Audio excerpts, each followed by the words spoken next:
చెట్టుకు ఆ కాయ అని అంటారు, లేదంటే ఇత్తోటైతే చెట్టోట అవుతుందా అని అంటారు. కానీ అదే గీడ ఇత్తోటైతే చెట్టు ఇంకోటి కాయ మరోటి కాసింది.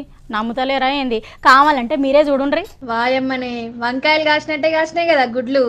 ఇవి కొట్టిపారేసిన గుడ్లు చేన్ల పిట్టలు పడితే నేను పెట్టినాను అనుకునేరు. అస్సలకే కాదు, గుడ్ల సాగుతోట నిజంగానే ఈ చెట్లకే కాసినాయి. మన కాడ కాదు గాని కర్ణాటకలా కొన్ని జాగలల్లా ఈ సాగు చేస్తున్నారట.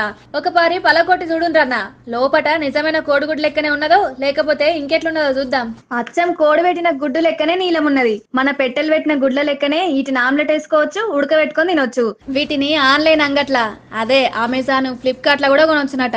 వ్యవసాయ శాస్త్రవేత్తలు కూడా వీటి మీద పరిశోధనలు చేస్తున్నారట. ఇంకా మన కాడ మార్కెట్లకు రాలేదు గాని భలే గమ్మతిగున్నది. కోడి పెట్టే గుడ్లను చెట్ల గుట్టించుడైతేనేనా అనుకో చూడుండ్రి. వాయమ్మనే వంకాయలు కాసినట్టే కాసినాయి కదా గుడ్లు. ఇవి కొట్టిపారేసిన గుడ్లు చేన్ల పిట్టలు పడితే నేను పెట్టినాను అనుకునేరు. అస్సలకే కాదు, గుడ్ల సాగుతోట నిజంగానే ఈ చెట్లకే కాసినాయి. మన కాడ కాదు గాని కర్ణాటకలా కొన్ని జాగలల్లా ఈ సాగు చేస్తున్నారట. ఒక పారి పలకొట్టి చూడుండ్రన్న, లోపట నిజమైన కోడిగుడ్డు లెక్కనే ఉన్నదో లేకపోతే ఇంకెట్లున్నదో చూద్దాం. అచ్చం కోడి పెట్టిన గుడ్డు లెక్కనే నీలం ఉన్నది. మన పెట్టెలు పెట్టిన గుడ్ల లెక్కనే వీటిని ఆమ్లెట్ వేసుకోవచ్చు, ఉడకబెట్టుకొని తినొచ్చు. వీటిని ఆన్లైన్ అంగట్ల, అదే అమెజాన్, ఫ్లిప్కార్ట్ లో కూడా కొనొచ్చునట. వ్యవసాయ శాస్త్రవేత్తలు కూడా వీటి మీద పరిశోధనలు చేస్తున్నారట.